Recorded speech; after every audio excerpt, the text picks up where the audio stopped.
Salut, ça fait très longtemps que j'ai pas fait de vidéo. Ça fait un moment que j'avais envie de reprendre et j'ai pas l'intention d'arrêter la chaîne. C'est juste que je suis en train de chercher mon équilibre encore. Et donc équilibre physique, émotionnel, mental, ça va encore. C'est plus sur le plan physique que j'ai le plus de peine à trouver l'équilibre. Donc bref, que dire? Je voulais faire une vidéo notamment pour... En fait, c'est une mise à jour déjà. Ça va être une vidéo de mise à jour sur où j'en suis dans ma vie en général.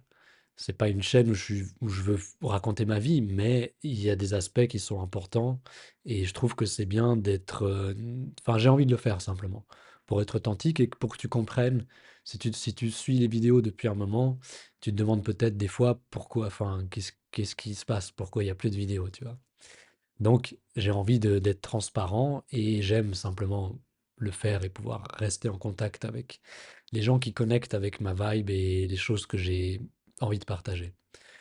Donc, c'est vrai que une des raisons peut-être pour lesquelles j'ai de la peine à trouver l'équilibre physique, mais je sens que j'y arrive petit à petit, c'est juste que ça prend vraiment du temps. Il y a eu des rechutes. Voilà, on parle beaucoup de rétention séminale sur cette chaîne, avec une approche plutôt spirituelle, pas vraiment pour des gains matériels, mais plutôt pour évoluer, pour devenir la meilleure version de nous-mêmes. Et j'ai déjà parlé de mes rechutes, d'ailleurs la dernière vidéo c'était sur ce sujet, je crois. Et pour résumer, j'ai eu, en fait, est-ce que je monte directement le livre? Parce que j'en parle un peu dans le livre. Ça va m'aider, ouais, je vais juste mettre devant les yeux, comme ça donne tout de suite un aperçu de concrètement qu'est-ce que c'est ce livre. J'ai déjà dit au début de la vidéo que j'écrivais un livre? Non, je suis pas sûr. Bref. Donc oui, je suis en train d'écrire un livre, évidemment sur le thème de cette chaîne, Transcender l'instinct sexuel. Là, on voit un peu des idées de titres. Je ne vais pas en parler, de toute façon, tu les as devant les yeux. Il n'y a rien qui est décidé pour le titre encore, je me concentre surtout sur l'écriture. Là, on voit les chapitres jusqu'ici, c'est pas la forme définitive du livre, mais voilà, c'est la forme actuelle. Et bon, ce qui est barré, ça ne veut pas dire que j'ai fini d'écrire, mais ça veut dire que j'ai fait une bonne première passe dessus, sur ces chapitres-là, et je les barre juste pour avancer, parce que voilà, j'ai pas envie, je pense pas que c'est une bonne stratégie, en tout cas pour moi, de me dire, tiens, je vais prendre un chapitre après l'autre et il va être fini, parfait, avant que je passe au suivant. Peut-être c'est aussi ma nature de vouloir, comment dire, d'être dans le mouvement et de vouloir avancer. Donc, voilà, j'ai fait une bonne première passe sur ces chapitres-là. Et je suis en train de me concentrer sur celui-là en ce moment, la rétention séminale au sein du couple. Avant, ah oui, j'ai voulu te montrer ça parce que je disais que je parlais des rechutes et il y a effectivement une partie du livre dédiée aux rechutes et il y a notamment mes rechutes conscientes, mais ça, j'ai des doutes. Je pense que c'est beaucoup trop long et que j'ai pas besoin de donner autant de détails. Mais c'est surtout un document pour moi. Et il va être sous une certaine forme dans le livre. Mais là, on peut voir les rechutes que j'ai eues. Donc ça, il y a eu 5 mois de rétention séminale cette année, de mars à août à peu près. Et ensuite, il y a eu des rechutes. Voilà, c'était pour moi une manière de garder un peu la trace, de me rendre compte aussi du temps qui se passait entre les rechutes.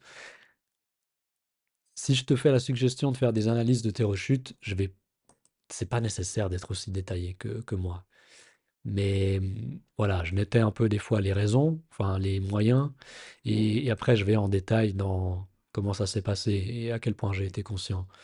Donc bref, je voulais te parler, enfin j'ai voulu te montrer ça tout à l'heure, j'ai pensé à ça parce que je parlais des rechutes, et je disais qu'effectivement les rechutes, tu vois, qu'il y en a eu, là j'enregistre cette vidéo le 12 décembre, et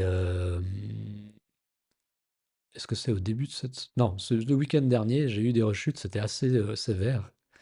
Je vais pas rentrer dans les détails, mais tu vois qu'on a eu 2 en un jour en fait, 2 d'affilée pratiquement, tellement il y avait d'excitation, qui avait été évidemment le désir avait été alimenté. Si on fait 2 rechutes d'affilée comme ça, en principe, c'est qu'on a grave alimenté le désir avant la première rechute et qu'on a tellement d'énergie sexuelle qui est vers le bas, qui est concentrée dans dans la région du sexe génital, nos parties génitales, il y a tellement d'énergie là qu'on peut potentiellement rechuter plusieurs fois d'affilée.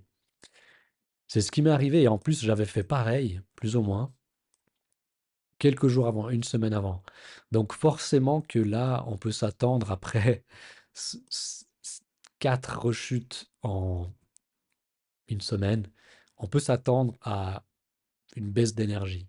Maintenant, je voulais pas faire une vidéo sur les rechutes, mais je vais juste mentionner vite fait un truc extrêmement important, c'est que les rechutes, elles font partie, je l'ai déjà dit dans les autres vidéos, mais c'est important de la répéter, les rechutes font partie du processus d'évolution. Et moi, il y a quelques temps, il y a un mec qui suivait la chaîne et qui m'écrivait des mails, on s'est écrit quelques mails, et un jour, il me dit qu'il a... Bon, je rigole, mais je me fous pas de sa gueule, hein, c'est juste que ça fait rire, ça m'a... C'est de l'émotion que ça... Bref, c'est de l'émotion juste. Faut pas le prendre mal. Si tu regardes cette vidéo, ne le prends pas mal. Mais il m'a montré ce que beaucoup de gens font en fait, et ce qui est le truc absolument à éviter quand on rechute, c'est de se flageller, c'est-à-dire de... Je vais me remettre un peu en grand là. C'est le fait de, voilà, tu as rechuté, puis après, tu as des pensées négatives. Tu as ton mental qui dit, ah, t'es nul, je sais pas, autant rechuter encore une fois, enfin, tu vois ce que c'est, tu as sûrement dû vivre ça. Et il faut surtout pas faire cette erreur. Tu as rechuté, ok, tu vas déjà payer un coût évident en termes d'énergie et de déséquilibre, tu vois, peut-être, après, ça dépend des gens, hein. Ça dépend de la constitution aussi. Si on a une tendance, si on a une nature assez nerveuse, comme c'est mon cas, et c'est pour ça que j'essaye de... Enfin, ça veut pas dire qu'on est vénère et nerveux toute notre vie, tout le temps. C'est juste qu'on a des tendances à la nervosité et à une... C'est les gens qui sont sensibles, simplement. Ils ont une tendance à toutes, à avoir des émotions, toutes les émotions exacerbées. Et bref, système nerveux sensible, donc nervosité. Mais ça veut pas dire qu'on est tout le temps vénère. C'est une tendance, bref. Et ce mec, ce qui m'a frappé, c'est qu'il m'a écrit en... Je sais plus ce qu'il me disait, mais en gros, il avait vraiment des mots qui étaient vraiment violents envers lui-même, tu vois. Je vais pas aller regarder les mails, je me souviens plus exactement, mais c'était violent. Ça m'avait même un peu choqué, tu vois. Et ça montrait dans quel état il était après une rechute, mais c'est pas juste dans quel état il est, mais c'est dans quel état lui, il se met parce qu'il a rechuté. Donc c'est vraiment lui qui crée cette situation, qui aggrave la situation par sa réaction mentale. Et en gros, il m'a dit: «Ah, du coup, j'ai été acheter, je sais pas combien de capsules de gelée royale» et en fait, c'était sa manière de compenser, tu vois? Mais après, il avait l'air de se dire qu'il avait jamais, enfin, je me rappelle, il m'a dit qu'il avait jamais pris autant de gelée royale d'un coup et que je sais pas s'il se sentait mal ou il avait peur qu'il allait se sentir mal ou qu'il fasse une overdose de ça ou je sais pas. Je connais pas la gelée royale, j'en ai jamais pris. Je sais pas si c'est grave d'en prendre. Après, il m'a réécrit, il avait l'air d'aller bien. Puis il s'est repris mentalement, mais c'était extrême, tu vois. Le mental, il voulait, ok, on a rechuté, bon, t'es une merde, tu mérites de mourir ou je sais. Et puis, je dis pas qu'il a dit ça, mais c'était un peu dans cette hauteur-là. Et, et ensuite, il veut compenser en allant prendre énormément voilà, de gelée royale. Bref. Peut-être c'était une bonne idée, hein, j'en sais rien. Mais c'est juste pour illustrer le type de comportement qu'on veut arrêter d'avoir. Parce que sinon, ça rend tout beaucoup plus difficile. Et moi, tu vois, euh, j'ai pas eu ça. J'ai plus. Enfin, même par le passé, j'étais pas vraiment. J'étais pas. Je me flagellais pas, tu vois. J'étais pas fâché contre moi-même ou quoi si je rechutais. Et là, en particulier, encore plus cette année, après 5 mois de rétention et tout. Ok, j'ai rechuté, voilà, j'ai rechuté 10 fois en l'espace de 4 mois. Parce que j'aimais l'intention de ne pas rechuter, enfin de ne plus rechuter, mais donc je compte, voilà, les 4 mois là jusqu'à fin décembre. Bref, tu vois, je vais trop dans les détails. Je reviens sur le livre. Je réaffiche ça.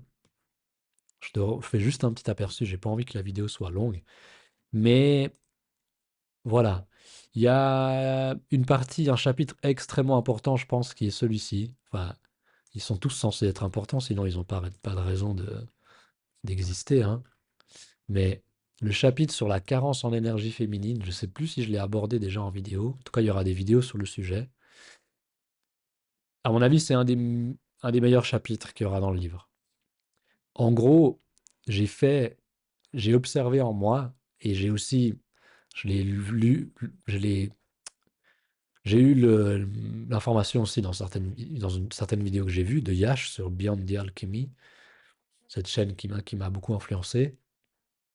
Mais je l'ai expérimenté aussi moi-même. C'est cette idée que on a besoin d'énergie féminine et si on en a manqué dans notre enfance, c'est-à-dire à travers notre mère, normalement enfin, dans l'idéal, on est censé être arrosé, abreuvé d'énergie féminine dans notre enfance via notre mère. Et beaucoup de gens n'ont pas ça, beaucoup d'enfants, et du coup après ça, on devient des adultes, mais du coup beaucoup de gens n'ont pas eu ça. Et ça, ça peut donner,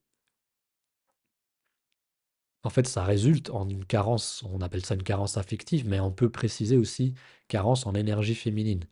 Et ça peut effectivement amener à, donc voilà, là je parle de l'origine, de ma mère, etc. Les conséquences, voilà, là on a un résumé très rapide sans regarder les détails de ce que j'ai écrit pour l'instant. Mais là, je te mets les titres, ça te donne un peu, ça te fait un peu de teasing. Les conséquences de cette carence en énergie féminine, évidemment, ça peut créer de l'insécurité. Et ça, c'est valable chez le garçon, chez la fille, hein. La fille peut aussi être en carence d'énergie féminine qu'elle n'a pas reçue via sa mère. On peut avoir en conséquence des relations toxiques, que ce soit amoureuses ou amicales, hein, enfin voilà, l'auto-sabotage, des difficultés à quitter le nid, surtout comme ça a été mon cas à partir de chez ma mère, parce que mon père ils se sont séparés un peu tard, mais voilà, j'ai vécu longtemps juste avec ma mère, et il y avait clairement une difficulté à quitter le nid. Après, il y a d'autres facteurs, hein, une hypersensibilité, une difficulté à trouver sa place dans la société. Du coup, tu vois, je suis un peu un outcast. Je suis comme beaucoup d'hypersensibles, en fait, je dois créer ma propre vie, mon propre chemin. J'ai pas le choix, je peux pas vraiment.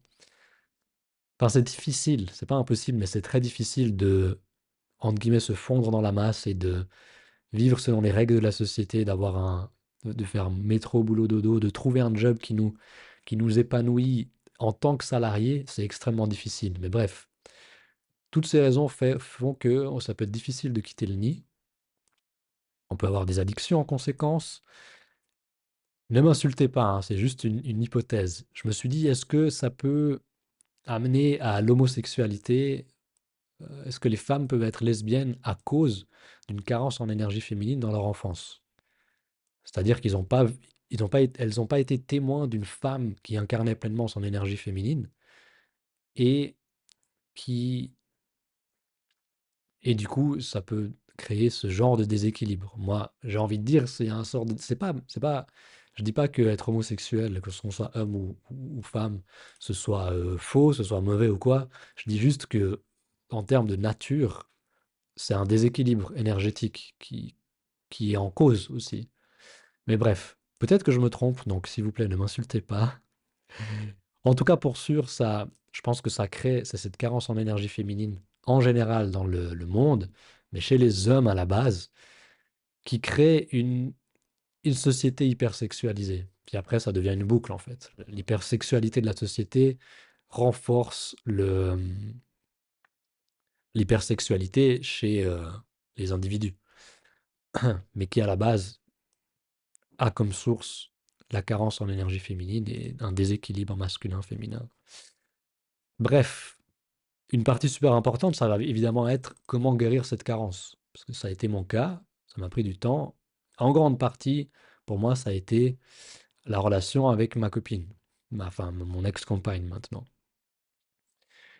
Mais c'est pas la seule façon de guérir. Voilà, là je te donne encore un aperçu. Hop, c'est les titres de cette section. Girlfriend expérience, pas forcément. Il y a des prostituées qui offrent ce genre de service, mais il y a aussi des filles qui offrent des massages et qui n'offrent pas de rapport sexuel. Je pense que ça, c'est les meilleures options. Euh, Je vais pas rentrer dans les détails, tu peux rechercher sur internet ou j'en parlerai plus tard, puis voilà, tu pourras découvrir ça dans le livre si jamais. Être touché par des femmes sans que ce soit, ça peut être des masseuses en fait, tu vois, et on peut recevoir cette énergie.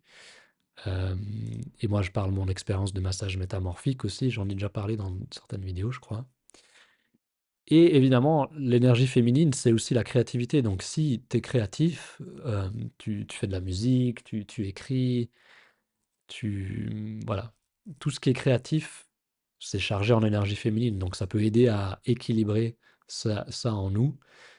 Mais voilà, dans enfin, le truc le plus puissant, à mon avis, c'est d'avoir une relation, une ou plusieurs relations avec des filles, des relations qui soient saines. Mais en vrai, même des relations toxiques, si tu es conscient, ça va te faire comprendre des choses et ça te fait quand même avancer. Mais idéalement, voilà, moi, la relation que j'ai avec ma copine, là, c'était pas du tout toxique. Ça a été difficile, ça a fait ressortir ça m'a fait énormément évoluer. Vraiment, je serais pas là en train de faire cette vidéo, notamment si j'avais pas eu cette relation de plus de 2 ans avec cette fille. Bref, j'en ai assez dit, la vidéo, elle est déjà assez longue. Euh, à quoi s'attendre pour les temps à venir? Oui, en fait, j'ai surtout envie de proposer, regarde, là, tu vois un peu les titres des chapitres.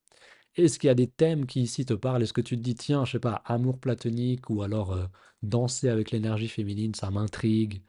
Euh, Cesser d'alimenter le désir, c'est un chapitre super important aussi. Est-ce que là, tu vois des thèmes où tu te dis, tiens, j'ai envie d'en savoir plus là, et j'aimerais bien que la semaine prochaine, tu publies une vidéo sur ce sujet. Fais-moi savoir dans les commentaires ou par privé en message, en email. Tu vois, il y a un lien vers un formulaire dans la description de toutes les vidéos. Et pour ma part, l'objectif, c'est de finir d'écrire ce livre, si possible, fin janvier. Je passe 2 à 4 heures par jour, en principe, à écrire et réécrire et reformuler, euh, voilà, sur les différents chapitres de ce livre. Donc c'est vraiment le projet principal en ce moment, c'est un peu le seul projet même. Et qu'est-ce que je voulais rajouter? Voilà, les vidéos, là, pour l'instant, je me dis pas que ça me prend pas mal d'énergie et j'essaie de rééquilibrer cette énergie physique. Faire des vidéos, ça prend beaucoup d'énergie. Écrire le livre, écrire, ça prend moins d'énergie. Tu vois, je peux passer 2 à 4 heures par jour à écrire pour le livre et je peux pas faire 2 à 4 heures par jour de vidéo. Après, tu vas me dire, ah, t'as qu'à faire juste une vidéo de 15 minutes par jour, tu t'enregistres ça, c'est bien. Oui, je pourrais, même si je publie pas tout d'un coup. Peut-être que c'est ce que je vais réussir à faire en avançant dans cet équilibre physique. Donc j'essaye là de poser une routine, tu vois, de stabiliser mon énergie, c'est ma priorité numéro une. Et peut-être je ferai une vidéo sur le sujet d'ailleurs, parce qu'il y a des choses intéressantes à dire là-dessus, surtout pour les gens qui ont des difficultés à avoir une énergie stable. Comment dire, une des raisons, là il y a un chapitre là-dessus, tout le monde est accro à la dopamine.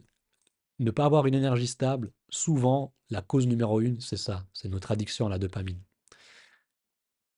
À être trop stimulé, tu vois, on est aussi dans l'agitation occidentale. Trop de, trop de stimulation partout quand on sort. Enfin, une vie en fait trop stimulée on est tout le temps sur Internet à regarder des vidéos, à écouter de la musique à plein volume, à sortir, à boire, tu vois, plein de stimulants, de substances stimulantes. Bref, généralement, la plupart des gens aujourd'hui, surtout en Occident, on est beaucoup trop stimulés et c'est la cause numéro une de ne pas avoir une énergie stable. Et les gens, beaucoup de gens croient qu'ils ont de l'énergie, qu'ils sont pleins d'énergie, mais en fait, ils sont juste shootés à la dopamine, tu vois. Ils sont sous drogue, en gros. Et ils crachent. À des moments, ils crachent, tu vois.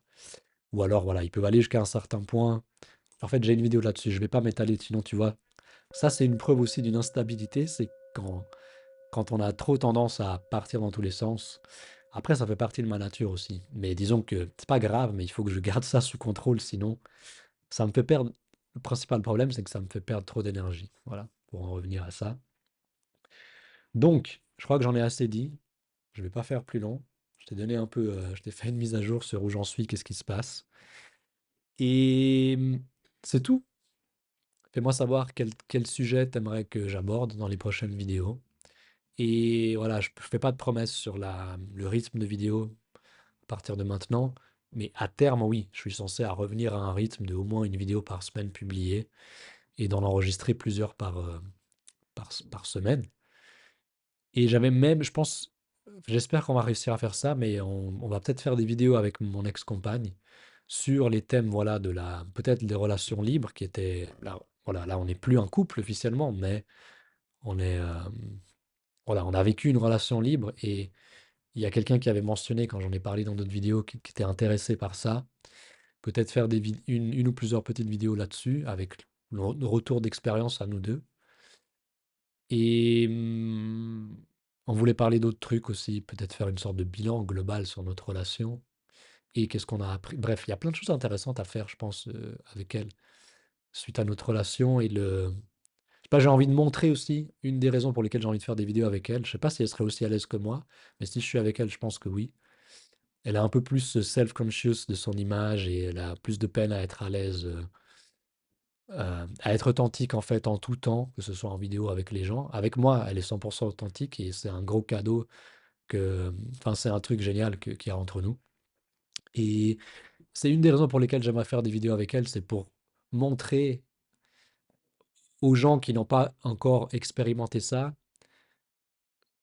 qu'est-ce que c'est qu'être authentique avec le sexe opposé, avoir eu une relation amoureuse aussi intime, et que, et aussi comment ça peut être après, parce qu'en fait, on a un lien qui est absolument génial, et on sait qu'on va toujours avoir ce lien, et que même si on n'est plus en couple, voilà, elle me considère comme son ange gardien, et moi, je peux plus ou moins dire la même chose aussi. Enfin, je peux dire la même chose. Je sens que j'ai qu'elle sera toujours là et on aura un support émotionnel constant, même si on sera plus forcément tout le temps proche géographiquement. Mais bref, j'en ai trop dit. Dis-moi ce que t'en penses. Et t'as eu un aperçu de. Vas-y, je le remets juste là. Non, bon, tu mettras sur pause. Je te laisse là à la fin si tu as envie de mettre sur pause les chapitres du livre. Des fois, il y a voilà, des sous-chapitres en quelque sorte. Est-ce qu'il y a des trucs qui t'intéressent en particulier que tu aimerais savoir? Tu aimerais avoir des vidéos tout de suite là maintenant sur ces sujets?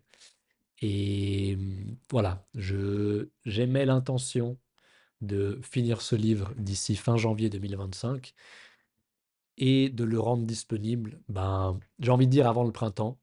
Quand je dis fin janvier, c'est que j'ai fini ma partie d'écriture, mais après, j'aimerais trouver quelqu'un pour le faire relire ou une personne qui serait comme un éditeur et me permettre de finaliser le livre voilà, relire, corriger des trucs, réorganiser peut-être des sections.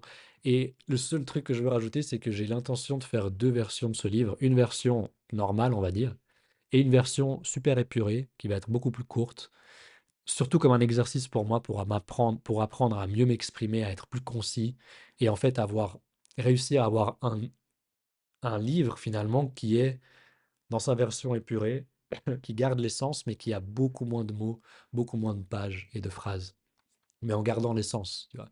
L'essentiel est là. Le livre est plus, en principe, il sera même plus puissant parce qu'il est plus court. Mais bref, ça, c'est mon expérience perso et je pense qu'elle peut être bénéfique aussi pour les autres. Sur ce, je m'arrête et je te dis à bientôt. Peace.